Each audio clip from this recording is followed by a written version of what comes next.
আমার মা একটা অকেজো বোতলকে কিভাবে নতুন করে, চলুন সেটাই দেখি।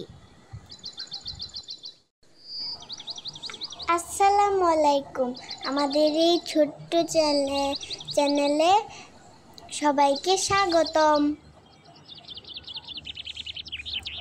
আজকে আমার মা একটা বয়াম নিয়েছে, আরেকটা রং নিয়েছে, আরেকটা তুলি সাহায্যে বয়ামটায় লাগিয়ে নিচ্ছে। ওই স্পঞ্জ দিয়ে এভাবে মিশিয়ে নিচ্ছে সাদা আর পেস্ট কালার মিক্সড করে দেখুন কত সুন্দর করে মিক্সড করছে। এখন যতক্ষণে বয়ামটা শুকাচ্ছে ততক্ষণে আমরা একটা বিরতি নিয়ে আসি। আবার ফিরে আসলাম। এখন আমার মা একটা হলুদ কালার নিয়ে ফুল আঁকছে। তো ততক্ষণ আমার মা ফুল আঁকা শেষ করুক, পরে আমি একটা ফুল আঁকতে থাকুক আমার মা, আমি একটা কবিতা আবৃত্তি করি। ঝড় এলো এলো ঝড়, আম পর কাঁচা আম দাসাম, টক টক মিষ্টি, এই যা এলো বুঝি বৃষ্টি।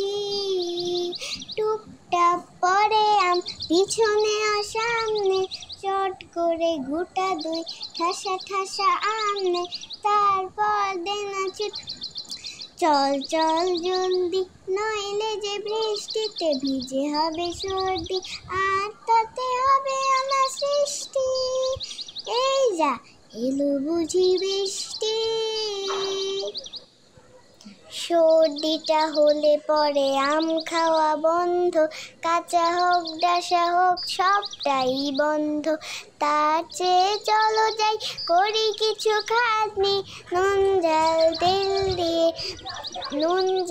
তেল মেখে করে নি চাটনি। আহা কি যে মজা, আসে জিভে পানি, আর তাতে হবে অনা সৃষ্টি। ততক্ষণে দেখুন আমার মায়ের ফুল আঁকা শেষ। এখন ডাটা আঁকছে আর পাতা আঁকছে, কত সুন্দর করে আঁকছে।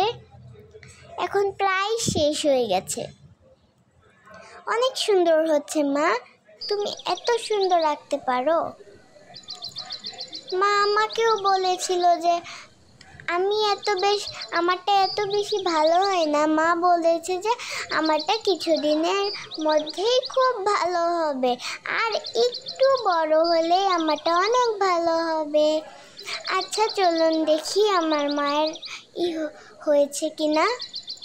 এখন একটু শুধু বাকি আছে, প্রায় হয়ে গেছে। আচ্ছা একদম প্রায় হয়ে গেছে, এখন শুধু লিপগুলো আঁকছে, সবুজ আর হলুদ দিয়ে আঁকছে। ও এই ফাঁকে আপনাদেরকে একটা কথা বলে রাখি, যাদের এই ভিডিওটি ভালো লেগেছে তারা একটা সাবস্ক্রাইব করে দিও, আর পাশে থাকা বেলটাতে ক্লিক করে রেখো। আচ্ছা দেখুন আমি কথা বলতে বলতে আম্মু ছবি আঁকা শেষ করে ফেলেছে। একটা সাদামাটা বোতলকে কীরকম বাগান বানিয়ে ফেলেছে। আচ্ছা যাই হোক, ভালো হয়েছে। আমি যাই, আমারও যাওয়ার সময় হয়ে গেছে। আল্লাহ হাফেজ।